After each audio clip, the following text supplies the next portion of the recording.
怎么会有官兵设下路障？这种荒野官道有什么大事儿？我看他们是吃不饱撑的，没事干。没那么简单。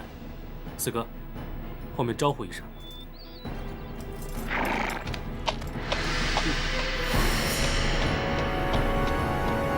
你们过来，接受盘查。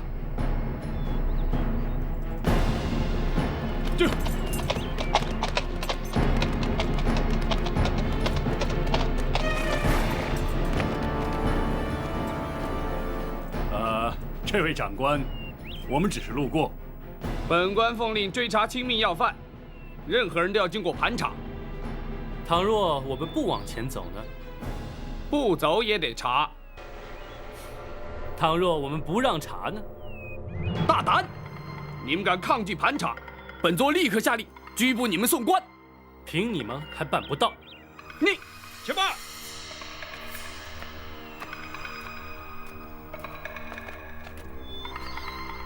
你们是哪里的官差？这你不必知道。此地离开封城不远，应该是开封府的辖地。可是你们并非是开封府的人。你怎么知道本座不是开封府的人？如果你是，你就该认得我。哦，你是什么人？开封府包大人座前侍卫赵虎。哈哈哈哈，好极了，我们等的就是你。上！哎呀！这！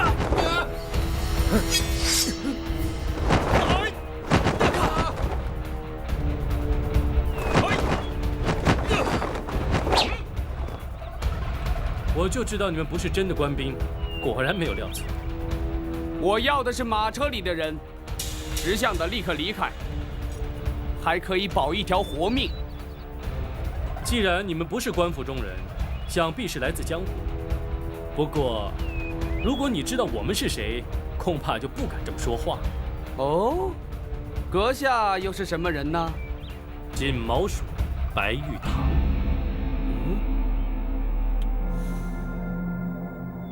你不用看了，县空岛五署全在此，你还想拦我们吗？五位都是江湖豪杰，何必淌这官府的浑水呢？在下也是受人之托，还请五位不要插手。你错了，这件事县空岛五署管定了，你最好让我们过去，要不凭本事把我们留下。在下是拿人钱财替人消灾，不挡人财路，乃是江湖规矩。彼此日后还要再见面吗？不，像你这样只管拿钱办事，不问是非黑白，根本就是江湖败类。谁说要跟你再见？白玉堂，你不要敬酒不吃吃罚酒。哼，白某人偏偏就是这个脾气。你五署再有能耐，也未必敌得过我人多势众啊！你就试试。好，一个也别放过，给我杀！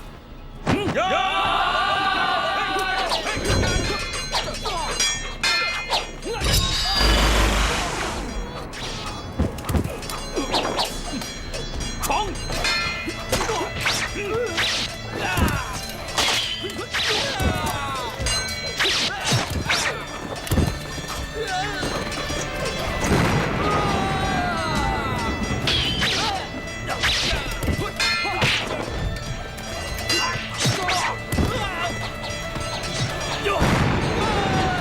三哥开路！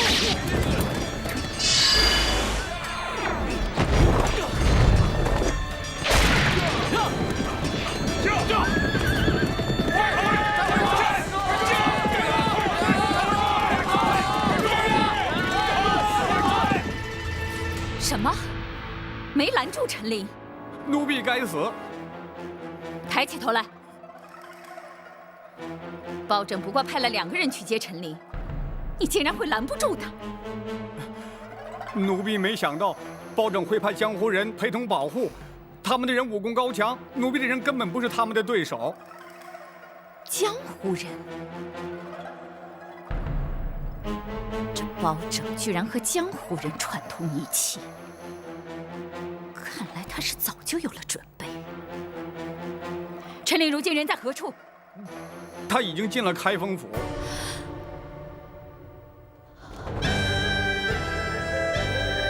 包大人，陈公公辛苦了。不，包大人信中所说之事，关乎至深至大，咱家哪怕跋山涉水，也要立即赶得来呀。只是途中竟会遭人伏击，却让公公受惊了。没事，有献空岛5位英雄保护，咱家安全得很。包大人，那位真的在开封，而且正在府衙之中。包大人，能否让陈琳立刻前去拜见？不急，老夫人正在午休，公公也稍事梳洗歇息，稍待，本府自会陪公公一道前去，如何？咱家随时静候包大人通知。张龙、赵虎，大人，令陈公公客房休息，并请献空岛武艺厅中说话。是。谢包大人。请。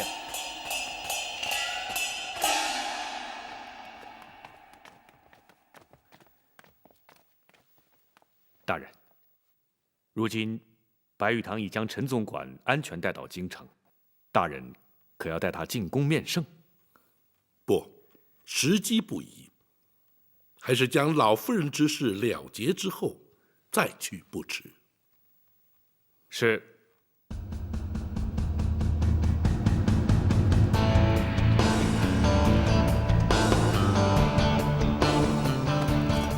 叩见包大人。五位请起。谢包大人。陈公公安然抵京，五位功不可没。包大人有令，草民兄弟岂敢不遵？幸喜人证无恙。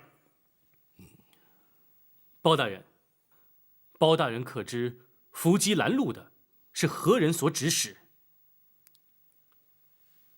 陈公公是本府侦办重大案件的人证，那指使伏击之人自然与本案有关，只是如今尚在查证阶段，本府不便透露。包大人办案有用得着我们草民兄弟之处，请尽管吩咐，我们定当全力以赴。对，包大人只要招呼我们一声就行。不敢有劳五位，此案牵涉太广，五位不宜介入。包大人，你也太瞧不起我们了，有我们加入，保证能帮包大人立刻破案。二弟，不得无礼。二哥，包大人不要我们介入此事，必有缘由，我们听命就是了。哎，并非本府不愿领情，只是五位介入，虽然对本案有所助力，却也可能因此而引人注意，反而有碍办案，届时岂非适得其反？包大人，可否听白玉堂一言？请讲。陈公公返京途中，对方伏击不成，势必会再度尝试。陈公公虽已在开封，却仍处险境。倘若仅留白玉堂一人暗中保护，既不会妨碍包大人办案，又可确保人证安全。如此一来，岂非两全其美？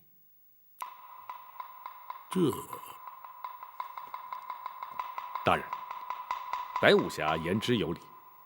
虽然展护卫在府中，毕竟分身乏术，倘若白武侠从旁协助，当可确保无事。大人也可专心办案，而无后顾之忧。公孙先生所言甚是。既然如此，白玉堂一人留下便是。谢包大人。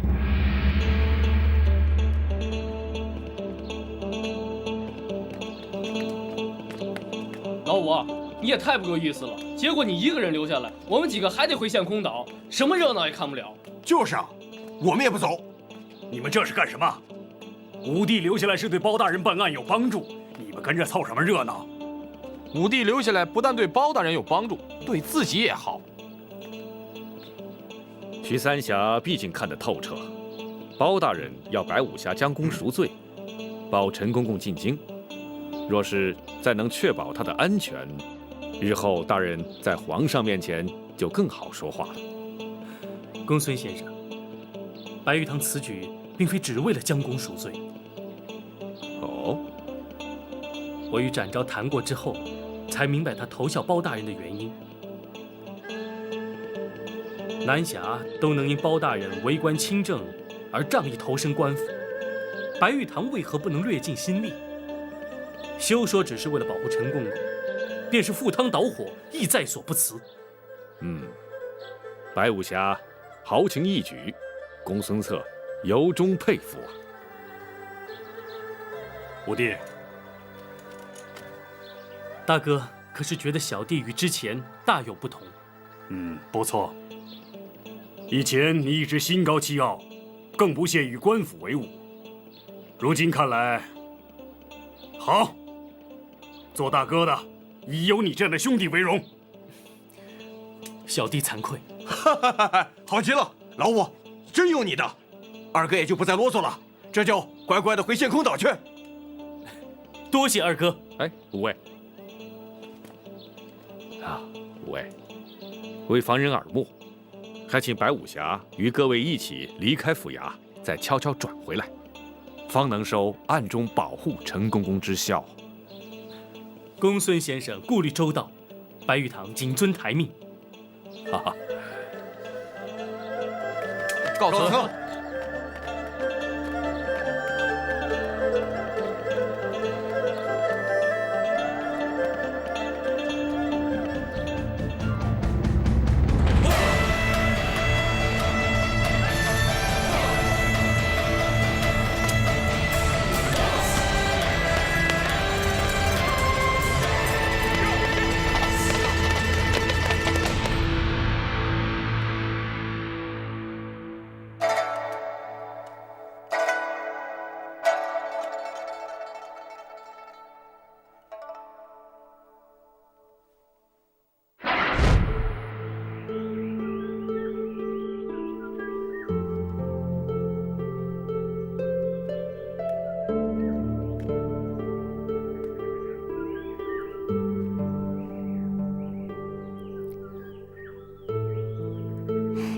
小小的金丸，竟然会是日后被封为皇后的凭证，真是太不可思议了。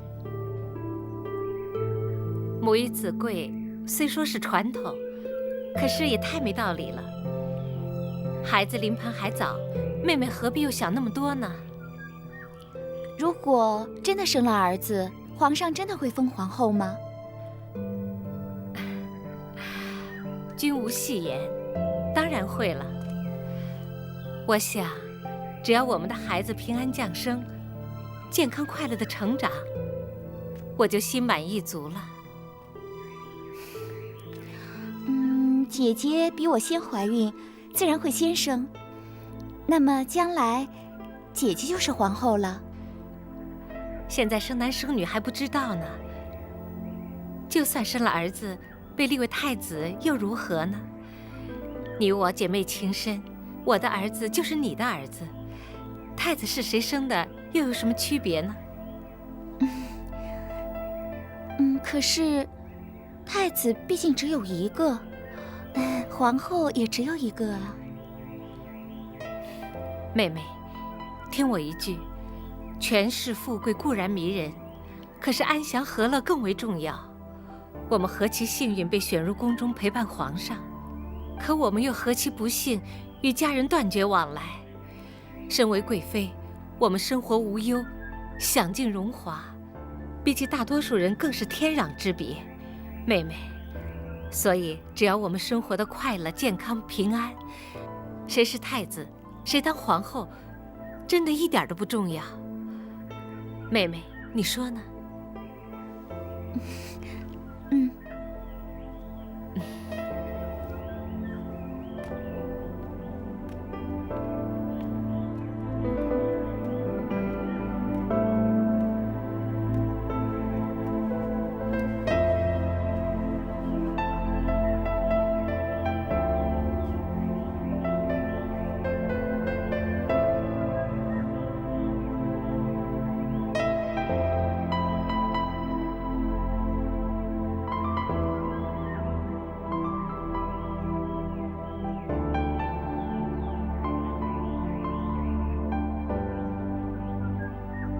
娘娘，娘娘，娘娘，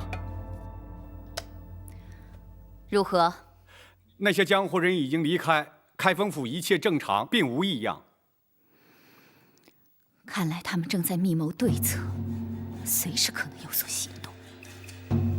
娘娘，奴婢从头到尾的仔细想了一遍，这实在不明白他们又能对娘娘如何呀？怎么说？当年是先皇下旨赐死李妃，这火烧冷宫是总管秦凤自己干的。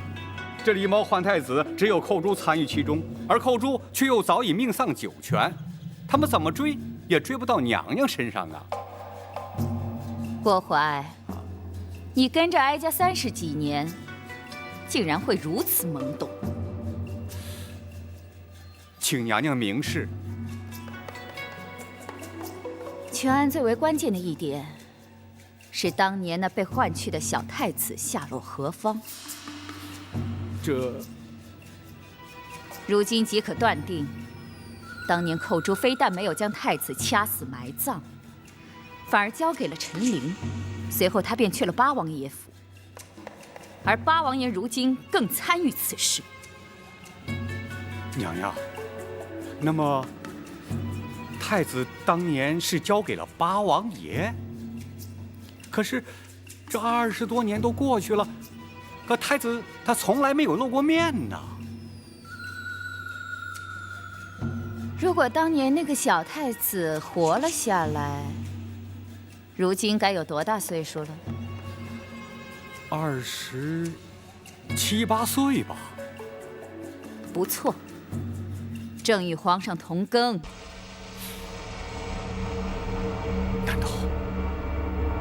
难道不无可能？娘娘，要是果真如此，那岂不是大事不妙吗？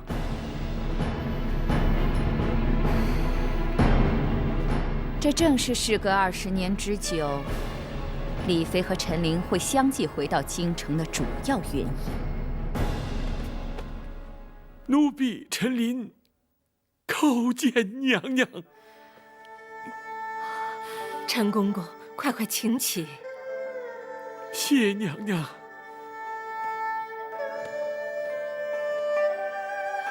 奴婢安排适当，让娘娘流落民间20年，奴婢罪该万死，请娘娘恕罪。公公不要自责，当年若不是公公冒死相救，哀家又岂能活到今天？小太子如今已成为当今皇上，一旦母子团圆，娘娘的旷世奇冤便可昭雪，也不枉娘娘忍辱多年呐。若没有公公的常年护佑，皇上也不能够如此顺利茁壮成长了。赵氏一族亏欠公公的太多了。奴婢不敢居功。陈公公忠心耿耿，皇上也感怀在心，否则也不会以亚父尊称了。哎呀，陈琳一个奴才，有何德何能，敢当此尊称啊？陈公公的忠肝义胆，后世自有公平。眼前本府有若干的不明之处，还请公公示意。包大人尽管提出，臣临知无不言，言无不尽。好，本府要问的是，当年公公奉旨赐死，却按住娘娘逃出宫去，如此重大之事，为何不向八王爷禀报？八王爷既知狸猫换太子之事，公公为何还要对他有所隐瞒呢？并非咱家不敢禀报八王爷，只是当时时机紧迫，不及禀报。再者，以八王爷的脾气，必会据理力争，而先皇怒气未消，必不听谏。如此一来，反倒毫无退路了。所以，咱家本想待事过境迁再禀明八王爷，怎奈娘娘出宫之后，竟断了消息，音信全无。唉，也真是造化弄人。谁知道接应之人会在途中突然病死，哀家因此与秦凤也断了联系。娘娘下落不明，而冷宫的一把火已将假扮娘娘的于中烧得尸骨难辨。当时并无人怀疑娘娘依然健在，斟酌再三，我只得对八王爷隐忍不说。陈公公，后来皇上继位，大权在握，陈公公因何没有伺机向皇上奏明当年往事呢？皇上不明身世真相，对刘后已有母子之情啊。且事隔多年，人事全非，单凭陈琳一人，又如何能将此事揭穿呢？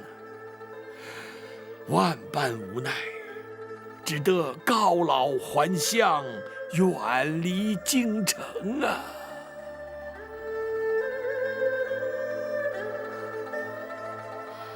换做任何人，恐怕也无能为力。本府尚有一事，百思不得其解。娘娘逃离后宫当夜，冷宫当即遭到火焚，想必不是巧合。不知陈公公可知其中内情？冷宫失火，乃是秦凤自焚呐。你待怎讲？当郭槐验过尸首，离开冷宫之后，咱家愈想愈担忧。没想到，还真的把郭槐给瞒住了。狱中这条小命，总算没有平白牺牲啊！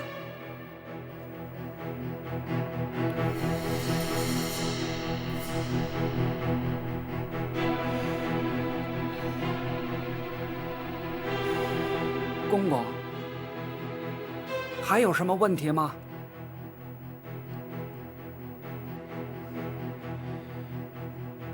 瞒得了郭槐，只说明在后宫没人知道，是于中假扮了李娘娘。那就行了。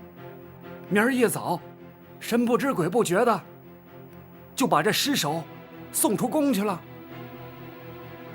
然后呢？交开封府，收敛，埋葬啊。问题就出在这儿了。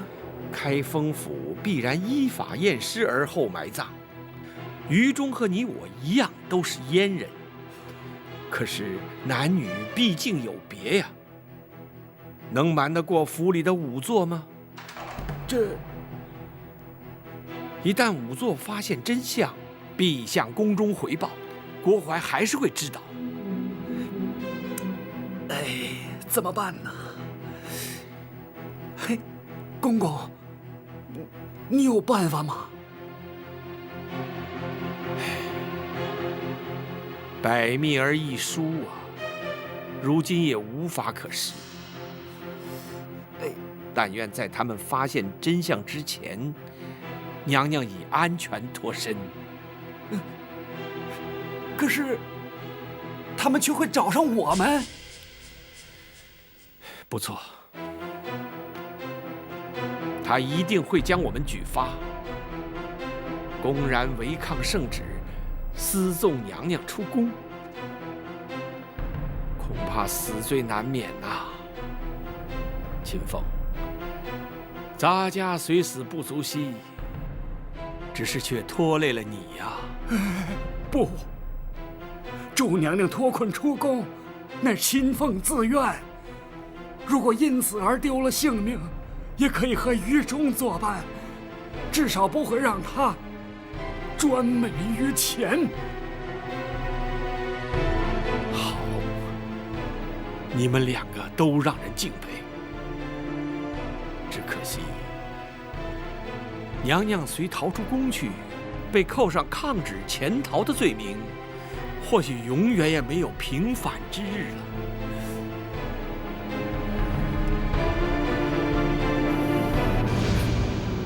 我有法子了。哦，你快说。仵作验尸，必须有尸可验。如今唯一的办法，就是毁尸灭迹。话虽不错，可是郭槐再三交代要你看顾尸体，一旦毁尸灭迹，他仍然会找上你，而且必会怀疑你毁尸灭迹的目的。我有把握，叫郭槐不会怀疑，也无从追查。事关重大，你必须说明用什么法子。今夜3更，冷宫会有一场大火，火场之中只有2具焦尸，一具是李娘娘，另一具是冷宫总管秦凤。你横竖都是死，就让我死得值得些。秦凤，请受我一拜。公公，只请公公答应我一件事。你说。请公公务必保娘娘有朝一日平反沉冤，让秦凤与于中死而无憾。秦凤留下了宫外接应娘娘之人的联络方法，当夜冷宫起火，我没敢去火场，怕的是难掩悲伤露出痕迹。秦凤虽死，却掩盖了真相，没有让郭槐起疑。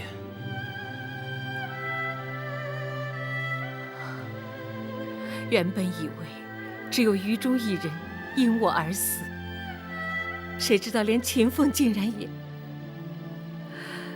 哀家只怕永远也无法报答他们。娘娘，包人以为他2人死得其时，也死得其所。娘娘若是将他们长记在心，想必他们也能瞑目了。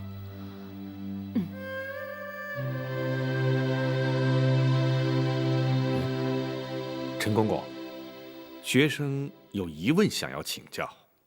公孙先生，请说。当年与郭槐狼狈为奸的首席产婆尤氏下落如何？陈公公可知晓啊？咱家当时暗中查过，只知道他出宫不久便被人劫财杀害，官府也登录无误啊。显然是杀人灭口。然而还有一人最为关键。包大人所指何人？寇珠。对，寇珠当年可是皇上的救命恩人，而且哀家在打入冷宫时，他刚开始还经常去看我，可是没过多久就没再出现过。陈公公，口珠如今还安在啊？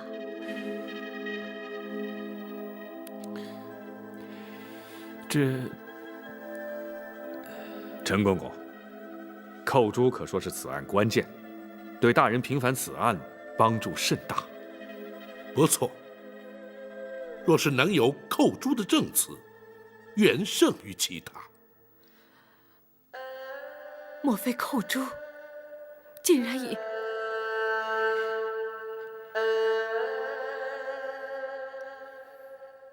本府明白了，陈公公，寇珠的情形与此案关系重大，公公恐怕不能不说。寇珠虽然年轻，却让人敬佩啊。娘娘被打入冷宫之后，先皇迷上了丹药之术，连金华宫都许久不去。刘皇后圣诞之日，指派咱家前去送礼。离开金华宫时，竟遇见了寇珠。公公，此地无人，公公放心。寇珠，咱家不是说过你我尽量不要见面，以免起人疑窦，你为何偏要来见我？公公，情势紧急，寇珠不能不向公公禀报。发生了什么事情？这几天，寇珠常偷着去冷宫探望李娘娘，谁知道竟然被郭槐发现了。啊！你这个丫头真是的，这不是找麻烦吗？寇珠是因为不忍心见娘娘受委屈，所以……哎，你赶快向郭槐认错请罪，任他处罚，相信不会有什么事的。不，他已经起了疑心，甚至追问我，当初把太子的尸首埋在什么地方。啊？他想干什么？他打算挖出尸骸，确认无误。哎呀，这可怎么办呢？我推说记不清楚，胡乱指了几个地方。不行，这迟早会被他发现。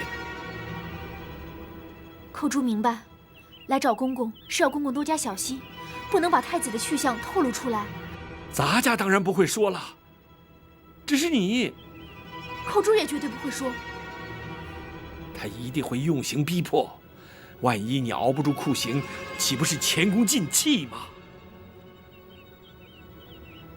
公公，我不会给他机会。怎么说？我会尽量忍，实在忍不住，寇珠会矢口否认，以死明志，让他认为的确是冤枉了我。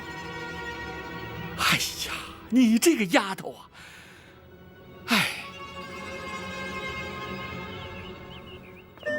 公公，一定要尽全力保护太子长大成人，寇珠也就心满意足了。寇珠啊！公公保重。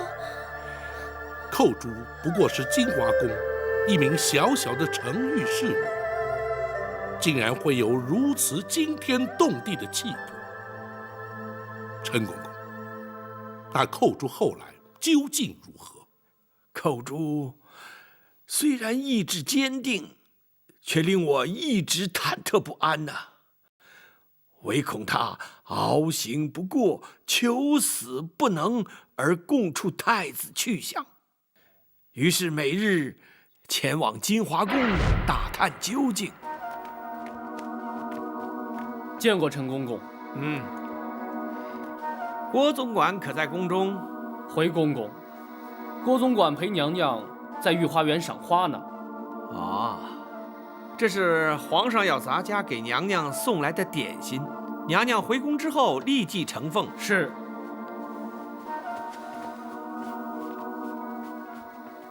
哎，怎么拣这个时辰清扫？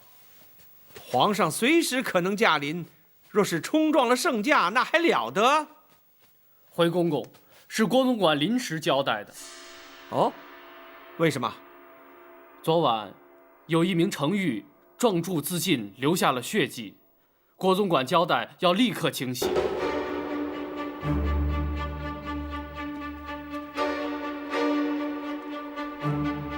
竟然有人在宫中自尽，那岂不是惊吓了娘娘？所以郭总管才陪娘娘去花园散心。你可知那名程昱是因何自尽的？啊，听郭总管说是思乡心切，想逃出宫去，被抓回来之后畏罪自杀。哦，她叫什么名字？寇珠。好一个忠心刚烈的奇女子！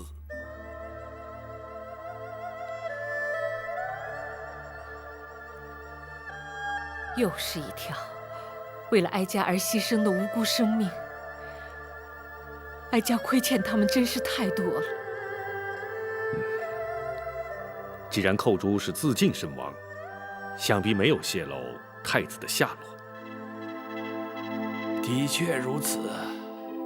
寇珠既然已死，他们自认天衣无缝，而狸猫换太子的阴谋永远也不会被揭穿，故而不再追查，这才使太子得以安然无恙地在宫中成长啊。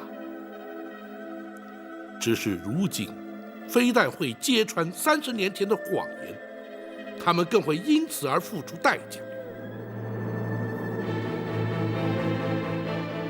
陈公公，本府对此案的疑点均已厘清，多谢公公指点。咱家只要能在有生之年亲眼目睹旧案平反，奸人伏法，也就不枉此生了。届时还要请公公作证对质。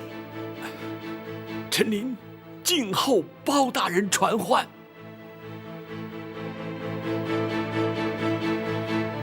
宝琴，臣在。何时才是时机成熟？回娘娘，包拯今夜详拟对策，明日开始立即着手，务必尽快还娘娘一个清白。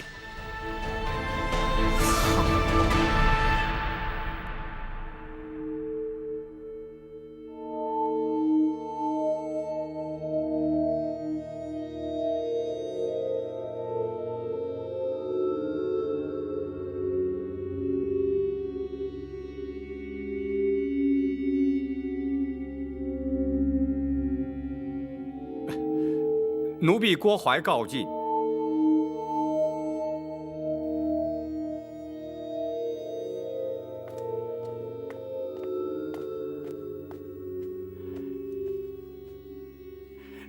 娘娘，您还没安歇呢。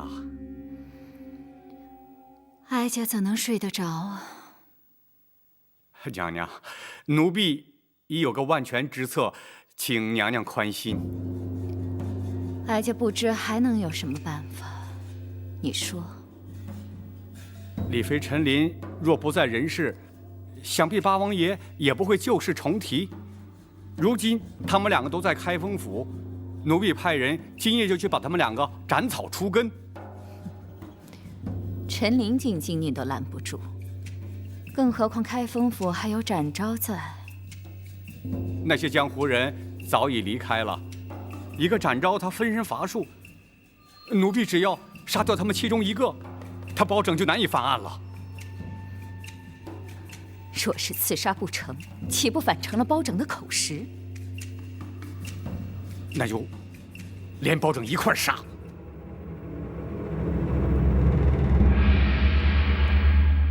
大人可是已有对策？寇珠、秦凤、于中，甚至于加上产婆尤氏，有4条人命牵扯其中。如今已不单是为娘娘平反，而是涉及无辜命案。本府明日一早立刻去见八王爷，开始侦办。哪里走？大人，请留在屋里，不可出去。发生了什么事？有刺客。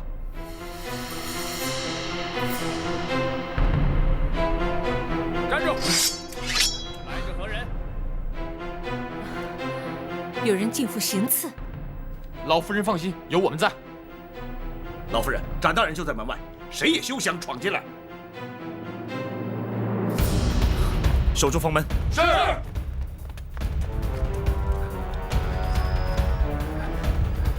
你们绝没有机会得逞。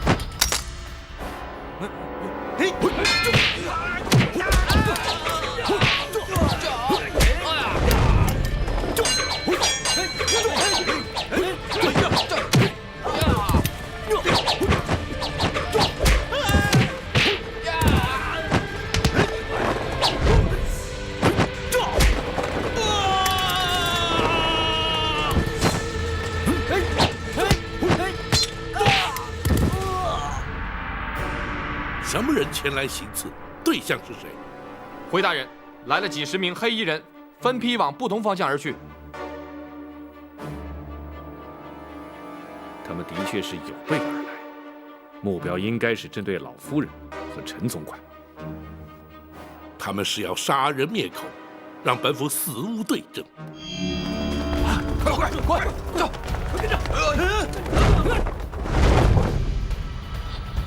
白玉堂在此，你们修中了调虎离山之计，去保护包大人，这里就交给我。走！你们还等什么？动手吧！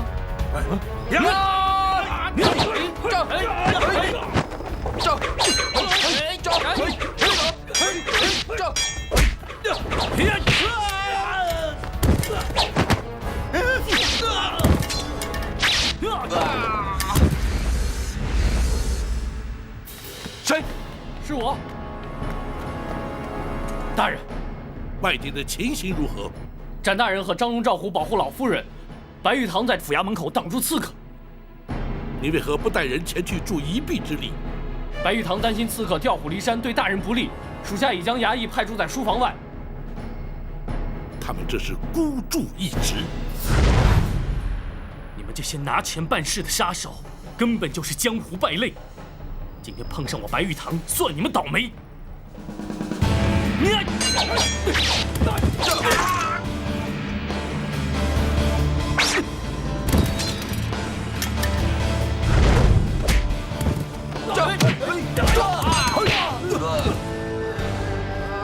詹某不想多伤人命，你们放下武器，束手就擒，或许还能免于一死。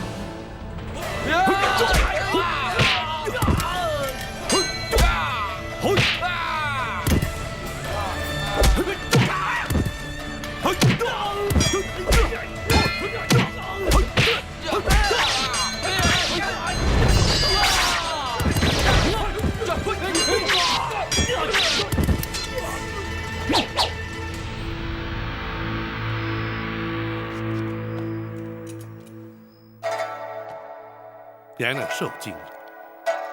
哀家还好，可是他派来的人，刺客只是受雇的杀手，并不知道是何人主使。不会错，一定是太后指使的。否则无冤无仇，为什么要对我们下手呢？话虽如此，却无法证实。不过，可见太后对娘娘的身份已经不仅是怀疑，而是确认了。难道他在宫中看出了破绽？公孙先生可有看法？大人，学生以为，无论太后是如何得知娘娘的真实身份，派人拦路截杀陈公公于前，又潜进府衙行刺在后，再显示，太后不择手段的意图，就是阻止大人揭发狸猫换太子的旧案。不错，倘若不尽快着手侦办，只怕会有更激烈的手段出现。正是。娘娘，府衙之中有展护卫与白玉堂，足可确保安全。明日，包拯与陈公公便去见八王爷。此案若想顺利侦办、彻底平反，非八王爷不可。否则，恐怕更多的阻挠会如排山倒海而来。若不是有你在，陈公公只怕已遭人毒手。只要包大人不嫌弃我再次妨碍办案就行了。包大人早知道你会有所帮助，只是你并非官府中人，不便主动相邀罢了。哦，那包大人倒还看得起我白玉堂。不过你一个活口都不留，别怪我。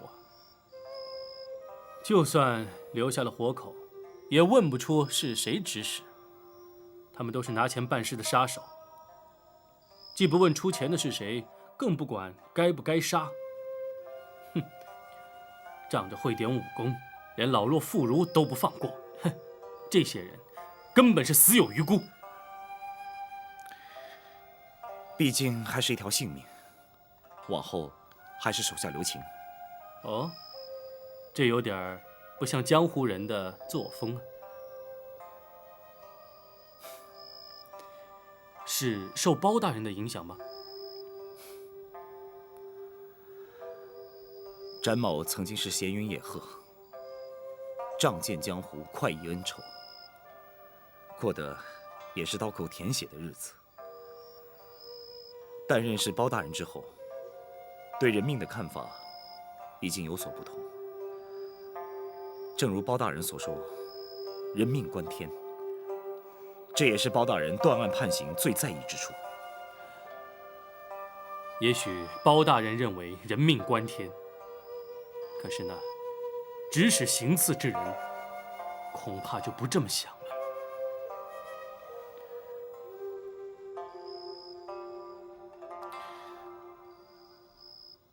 奴婢该死，没想到那帮杀手根本就没用。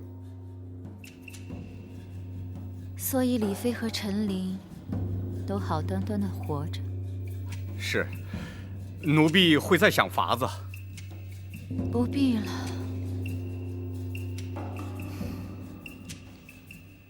这几天哀家接连着梦见寇珠，看来他是向哀家索命来了。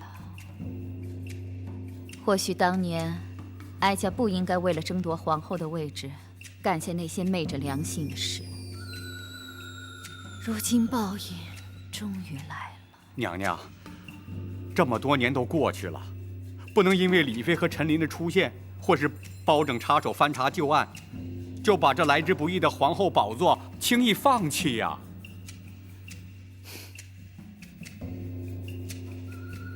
不放弃行吗？当然行啊，娘娘，你可别忘了，还有皇上啊。皇上？啊，皇上对娘娘像亲生母亲一样孝敬。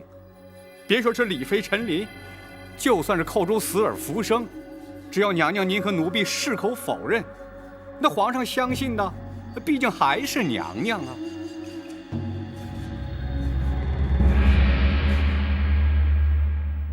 当年将李娘娘诈死，逃出宫去之事，瞒住王爷，实乃情非得已，还请王爷恕罪呀。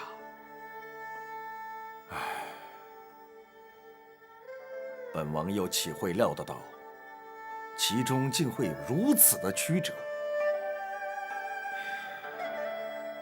那秦放于狱中的义举，着实令人敬佩，却又令人扼腕。若非如此，又怎能保住娘娘的性命？他人求人得人，换得的是天理昭彰，报应不爽。不错。那刘太后与郭槐，至今有以为天衣无缝，可以只手遮天，哼，却万万没有想到，这李妃尚在人间。不，他们不但知道，而且昨夜还派人前往府衙，企图行刺娘娘与奴婢呀。什么？幸亏展护卫与白玉堂均在，娘娘安然无恙。真是岂有此理！他们竟然想杀人灭口，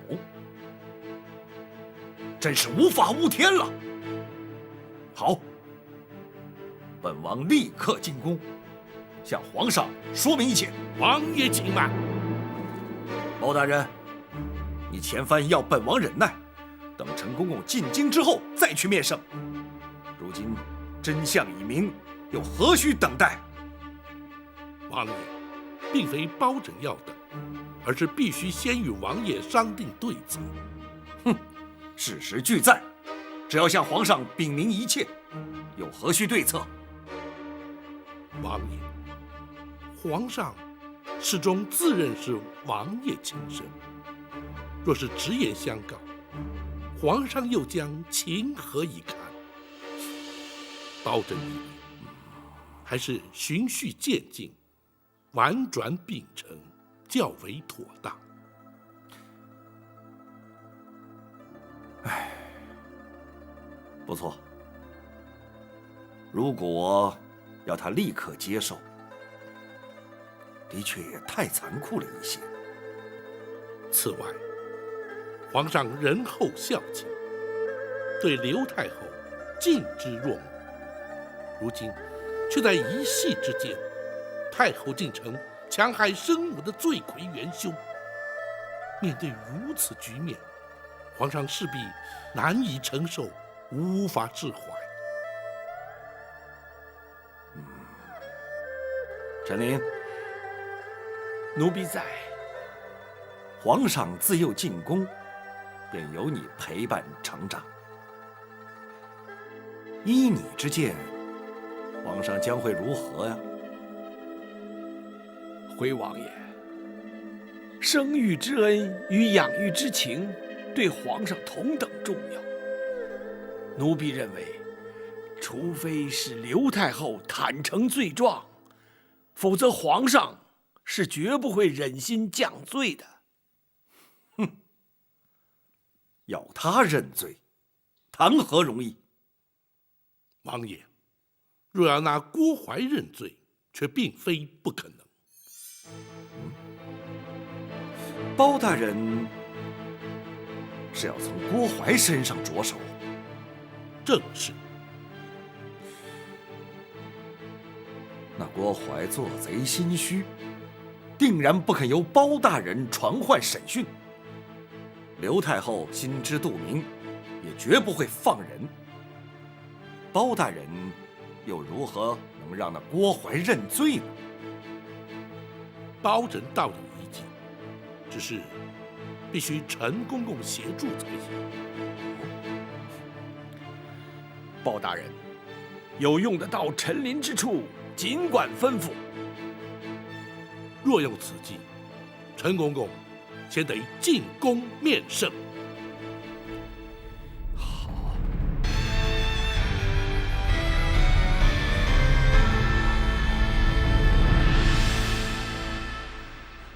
亚父，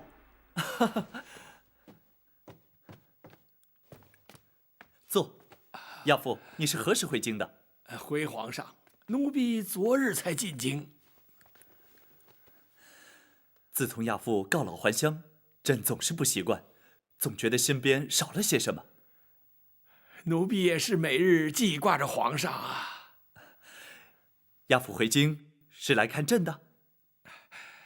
除了向皇上请安之外，奴婢也是受人之托。哦，有人托亚父回京办事？奴婢是受人之托，前往开封府向包大人告状的。告状？包拯可曾受理？包大人虽然受理，可却有爱难之处啊。哦，包拯一向公而忘私，是什么样的案件让他也觉得爱难？奴婢家乡有一对老夫妇，他们的女儿寇珠自幼进宫，充任宫娥。20年前无端于宫中亡故，老夫妇哀痛莫名，领回遗体，却未获宫中抚恤补偿。如今年事已高，无力谋生。知道奴婢曾任职宫中，特央人请托，奴婢碍于情面，只得应允呐。既然是20年前的旧事，亚父为何当初不提出来呢？回皇上，乡野村民无知无识，既不敢告诉，又投诉无门。如今若非生活所迫，也不会旧事重提，请奴婢帮忙了。此事倒也好办，只要包拯查明属实后，行为内侍省，自可按规例补偿。包大人也是这么说，可是要查明属实，却需传唤人证，包大人就难在这儿。哦，难道内宫不肯配合？倒也不是，只是当年寇珠隶属金华宫，如今郭公公已随太后娘娘转任至仁寿宫，总管后宫。包大人担心郭槐不会为如此琐事前往开封府应讯。嘿，包拯何时变得如此诸多顾虑？宫人家属既有需要，郭槐理当协助调查。去一趟府衙又如何？只恐太后那边……母后一向讲理，要不朕命人前去通知郭槐，要他依包拯传唤前往府衙如何？谢皇上。亚父回京住宿何处？要不还是回宫里住吧，这样朕也可与亚父多做亲近。回皇上，奴婢既然受托前来告状，还是住开封府较为方便。一旦了结此案，立刻进宫服侍皇上。好，朕就等你入宫。奴婢遵旨。大人妙计，皇上下旨，郭槐他不敢不来。他要是来了，咱家倒要听听，他还能有什么说辞？郭槐虽然不敢不来，本府也的确会将狸猫换太子一案提出审讯。但若郭槐矢口否认，却也不能就此定谳，仍需设法取得他的供状。包大人有把握让他招供吗？如今言之过早，还待静观其变。要你去开封府应讯，皇上怎会下这样的旨意？都是那陈琳使的小计，让皇上误以为只是让奴婢去做个见证。什么见证？证明寇珠当年乃是在宫中身亡。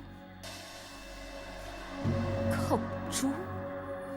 娘娘放心，那陈琳只是假借寇珠家属请求抚恤补偿之名，奴婢就成全他，交内侍省拨点银两就可以结案了。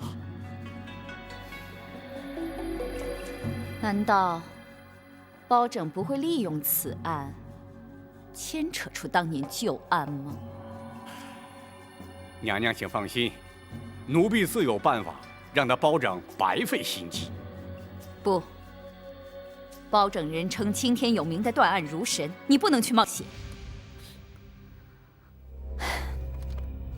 哀家去见皇上，请他收回成命，免除你去开封府应讯。娘娘不可。有何不可？奴婢若是不去，那岂不显得心虚？包拯势必就会借机大做文章，借题发挥，甚至在皇上面前扯出旧案来，你反倒顺了他们的心意啊！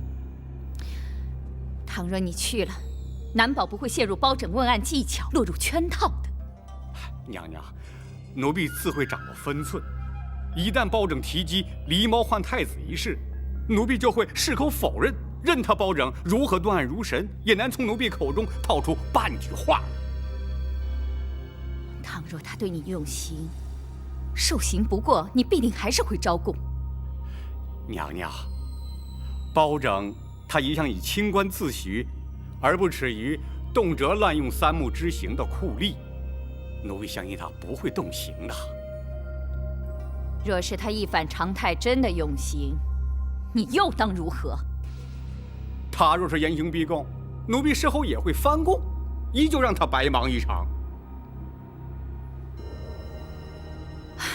哀家还是难以安心。娘娘，奴婢去开封府应讯用不了多长时间。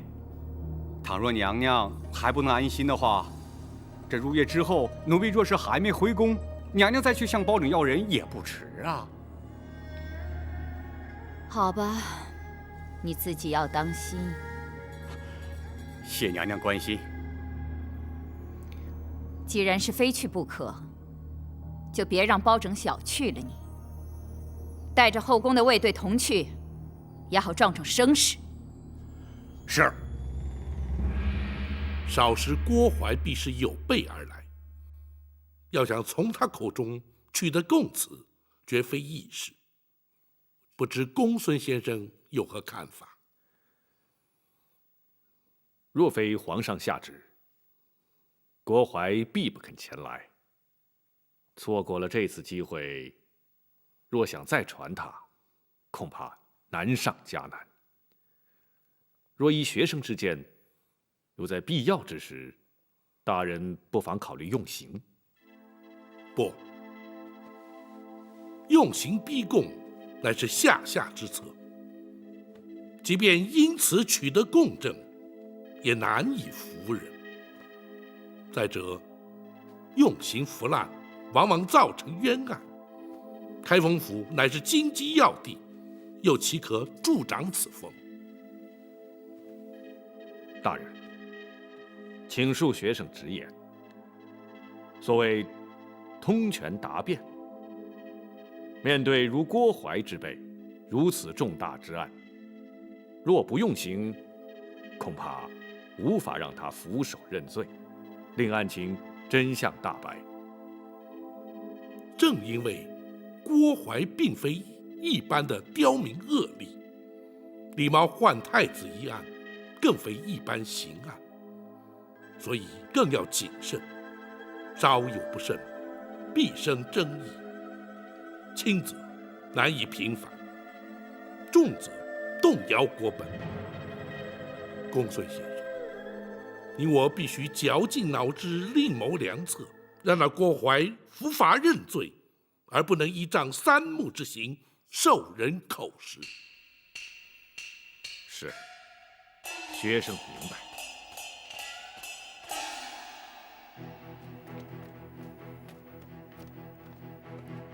大人，包大人传召，有何吩咐？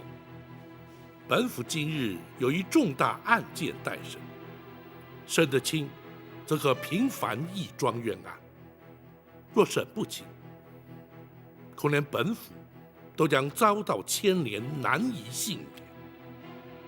故而急需您二人鼎力相助。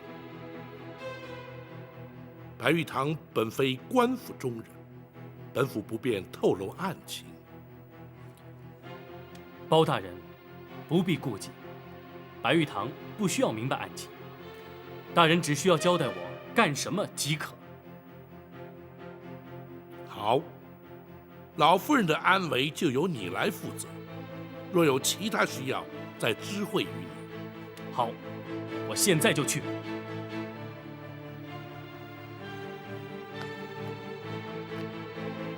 大人，属下要做什么？郭淮此来，若不能让他俯首认罪，将永无第二次机会。因而，一旦郭淮进府，本府必将问个水落石出，否则不会让他出府。属下明白。展护卫还要确保，在审讯期间不能有任何外人入府干扰。大人放心，属下保证将开封府变成铜墙铁壁，滴水不漏。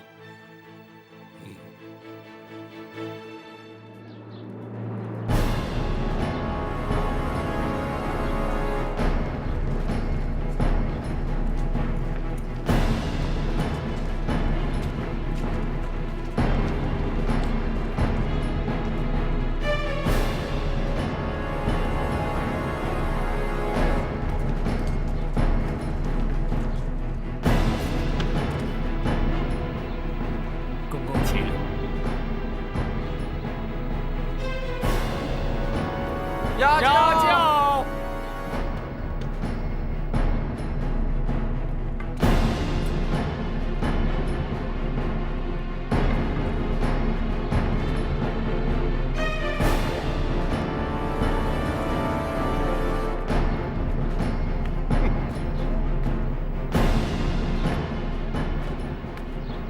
站住！来者何人？咱家是后宫的郭总管，他们是后宫的卫队，你难道看不出来？请稍后，等待通报。岂有此理！咱家是奉圣旨而来，岂能在这里等什么通告？郭总管，久违了。展会。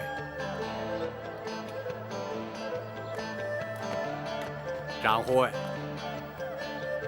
郭总管奉旨而来，怎可怠慢？是，郭公公，请。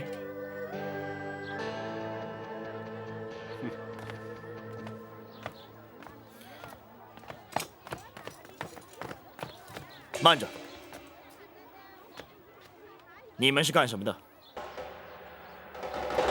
他们是后宫的卫队。包大人可曾传讯他们？他们是咱家的随行卫队。詹某明白了，原来公公奉旨而来，乃是传宣皇上旨意的。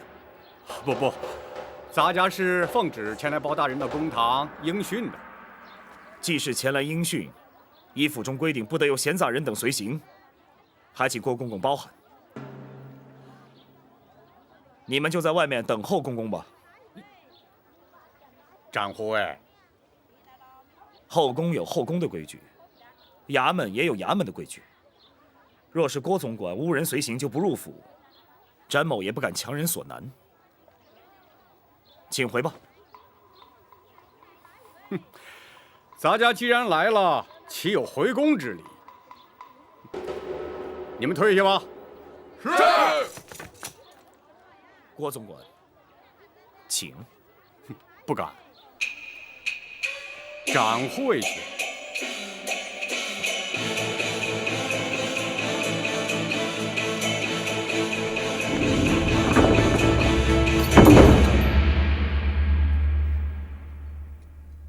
郭公公亲临开封府，协助本府审案，在此谢过。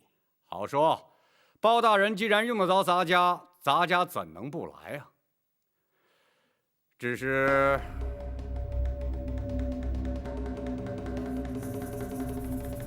如何？陈公公为了一点小事就惊动圣上下旨，是不是有点小题大做了？郭公公言重了，咱家只是向皇上请安了。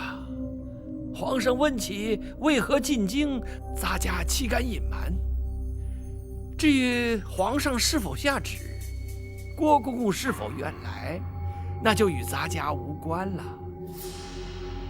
哼，你明知咱家若是不来，就是有抗旨之罪，又何必故作姿态呀？如今郭公公既然来了，又何必多做计较？再者，既是昔日宫人家属来告，郭公公于情于理都该施以援手，助其脱困。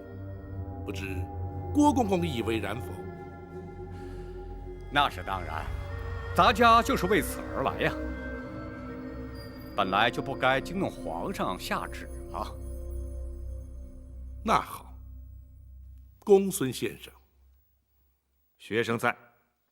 相关事政可曾齐备？回大人，都已经准备好了，就待大人升堂了。且慢，郭公公可有见教？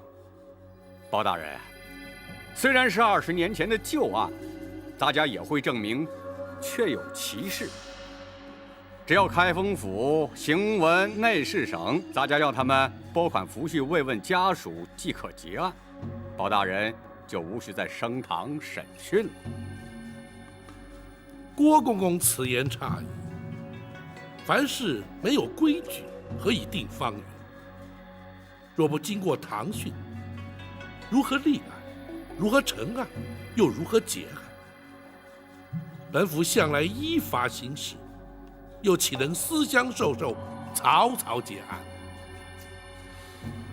这少时，公堂之上自有堂规，为厘清案情，恐有失礼得罪之处，还请两位公公不要见怪。包大人，公堂之上所言皆是公事，咱家自然绝无异议。咱家既然是应讯前来，那当然是应该由包大人说了算。那好，既然如此，王朝马汉张龙赵虎在，传令升堂。是。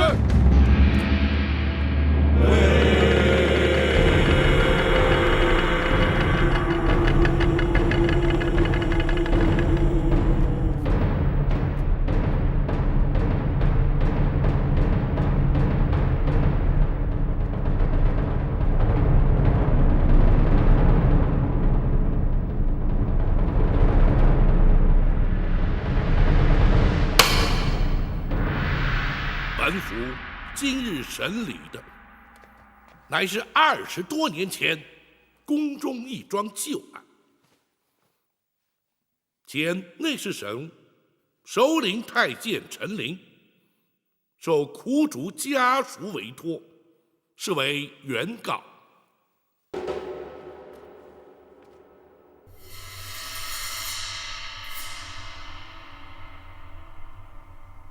后宫太监总管郭槐列为被告。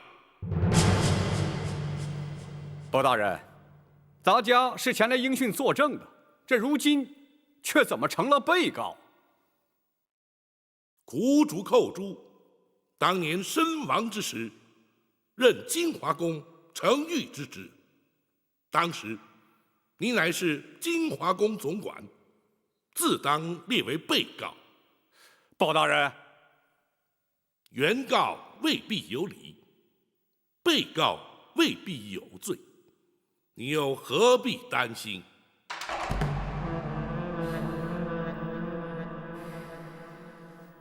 公堂之上，一问一答都有记录。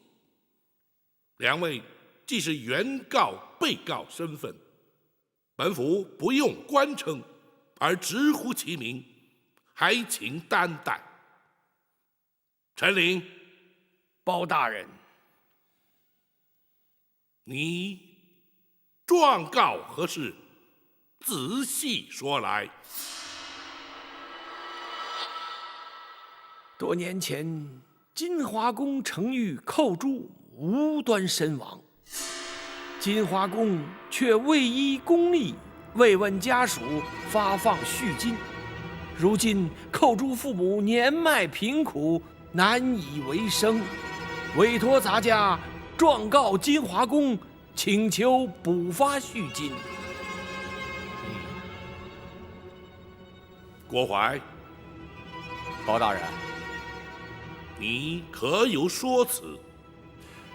包大人，当年寇承玉乃是自尽身亡，因此未予抚恤。如今家属状告咱家，也不给予刁难，退堂之后立即补办补发就是。当年那寇珠是因何自尽？包大人，这已是20年前的旧事，又何须再提啊？如今咱家已经答应立即补发恤金，包大人即可结案，就不必再细问了。不，恤金虽是由后宫发放，却也是民脂民膏，朝廷公堂，当发就发，不当发又岂可胡乱发放？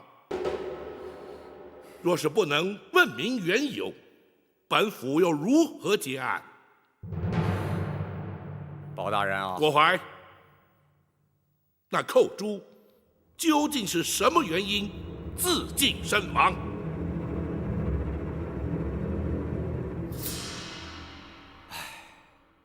包大人啊，这些陈年旧事，咱家本不想再重提。既然包大人执意要问，咱家也就只好实话实说了。当年寇珠不耐宫中寂寞，思念家人，竟然逃出宫去，却被抓了回来。哎，你这是干什么呀？啊，后宫戒备森严，你当真就以为能逃得出去吗？啊，现在倒好，被抓了回来，你让咱家怎么办呢？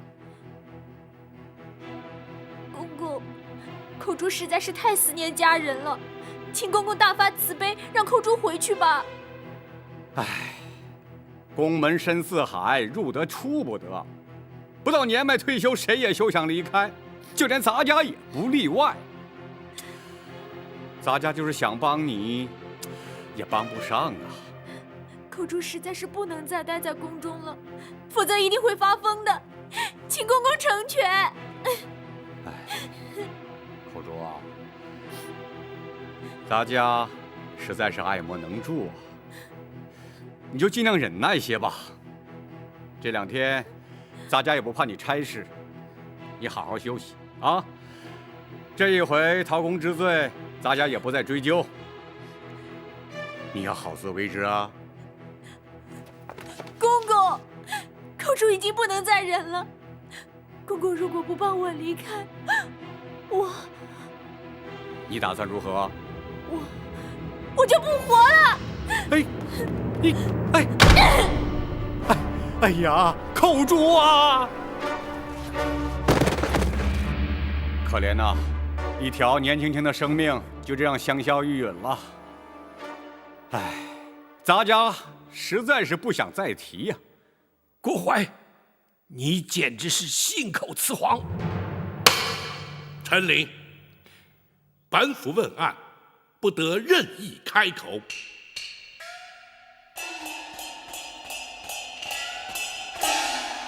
郭槐，倘若你所言属实，为何本府派人遍查当年进宫门卫日志，却并无寇珠潜逃出宫被捕纠办的记载？包大人查了门卫日志，本府审案之前当然要查。回本府问话。当时咱家唯恐坏了金华宫的声誉，刘妃娘娘，也就是当今太后，一向最重公誉，咱家是怕被责罚，所以要求门卫隐瞒不报。哦，是吗？倘若包大人因此而追究咱家失职，咱家坦诚不讳，只是该由内侍省惩处，这开封府似乎就无权干涉吧。不错，本府的确无权干涉。然而，那寇珠身亡之后，遗骸却必须送出宫去，交开封府验尸定验。本府直司开封府府尹，恰恰有权干涉。公孙先生。是。历年来，开封府文书案卷均有归档移交。经查，金华宫承玉寇珠，乃是因为头骨遭撞击破裂，流血致死。那的确是他自己撞的。郭槐，目前并无人认为寇珠是他杀，你又何必急于解释？是咱家多言了，包大人勿怪。公孙先生说下去。是。验尸单上明白记载，尸身上有多处外伤，疑似遭皮鞭抽击所致。显见，死者在生前曾遭人施以鞭刑。哦，包大人，这寇珠身上为何出现鞭痕，咱家实在不知啊。或许是旧伤痕招仵作误判所致啊。就你适才所述，当年你非但未曾责罚寇珠，甚至对他安慰有加，更遑论对他用刑了。的确如此，包大人明鉴。启禀大人，尸单上还另有记载。说。是。从血渍的情形以及伤口来研判，仵作断定，鞭伤与头骨破裂致死，但是同一时间造成。不可能！郭槐，本府倒要听听你作何解释。包大人，咱家的确没有对他用刑，或许是仵作验错了。你或许不知官府中的规矩，本府不妨告知于你：仵作验尸程序周密，除仵作本人，还需有相关衙差从旁见证，签押为凭。入殓之前，更有他人赴验，一切无误之后，方可结案。其所以如此繁复，原因无他，只因人命关天。你说仵作验错，本府却可断言，在京畿重镇的开封府，几乎全无可能。包大人，适才，你为何要言谎？你为何要对寇珠施以酷刑？他可是受刑不过，宁可求死。你又为何要以酷刑将他逼死？凡此种种，原因究竟何在？你若不将当年情形照实说来，休怪本府不讲情面，依法论罪。包大人啊，这事隔20多年，咱家实在是记不清啊。可是咱家的确没有说谎啊。当年寇珠是因思念家人，潜逃出宫，咱家何必对他用刑，更何必逼他自尽呢？哼，那寇珠究竟是自尽，亦或是遭人杀害，尚未可知。你如何证明寇珠是思念家人而宁可自尽？包大人若是如此说，那么咱家也想反问包大人，如何证明寇珠他不是思念家人呢？很简单，当年那寇珠入宫之前，根本是个孤儿，何来家人思念？哼！本府诈称寇珠家属为抚恤赔偿上告而将你迎来。本府真正要审要查的是，你为何要对他严刑逼供，置他于死？你竟然设计咱家！咱家立即回宫，请太后娘娘做主。站住！今日你来得去，去不得。包大人，难道你想把咱家强行扣住？即便如此，又有何不可？哼！包大人，你可别忘了，咱家可是后宫的总管，要动咱家，你得先问问太后娘娘。郭槐，若你以为搬出太后就可让本府却步，那就大错而特错。如今你乃是本府审理侦办的杀人凶犯，本府依法将你扣押，便是在皇上面前，本府也毫不退缩。你还想心存侥幸不成？包拯，你来人呐！在。将那嫌犯郭淮押入大牢，严加看管，听候本府再审。是。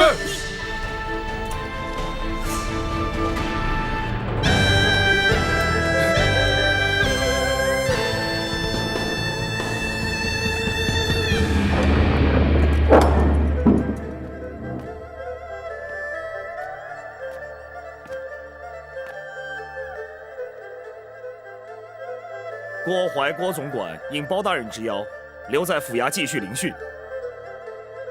你们可以先回去了。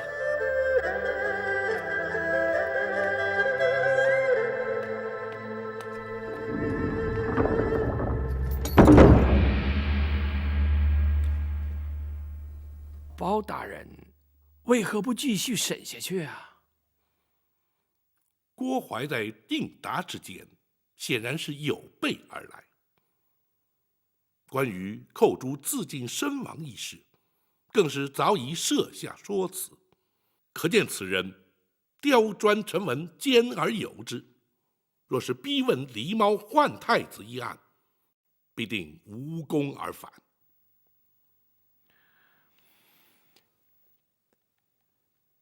大人将他以杀人嫌犯关押在大牢之后，采用的乃是攻心之策。一旦他身陷困境，或有可能慌乱失措，从而突破其心防，促其认罪。哦，此举能有效吗？当然有，然而却要请陈公公辛苦一趟。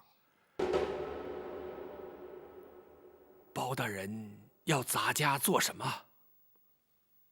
本府要请陈公公去大牢探监。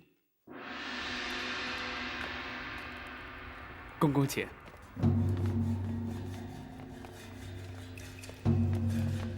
嫌犯就关在这儿。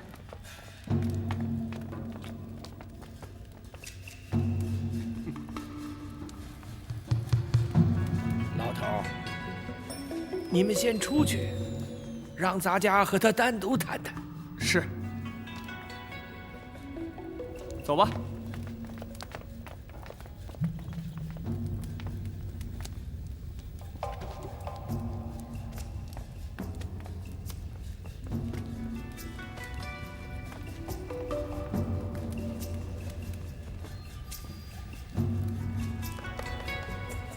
郭淮，你没想到也会有今天吧？哼，你不要得意的太早，迟早包拯他得放我出去，到时候你再看看，到那时是谁在得意。可惜你恐怕是出不去了。你凭什么说我出不去啊？凭你是害死寇珠的凶手。寇珠分明是撞柱自尽，谁能证明我是凶手啊？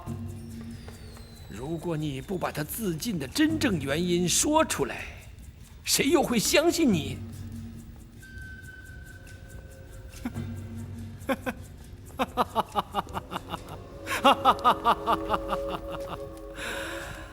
呀，陈琳呐，陈琳，我看你是白费心机了。此话怎讲？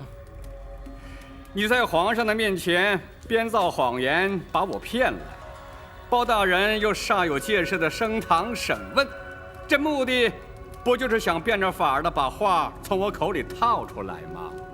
哼！你想我会开口吗？啊？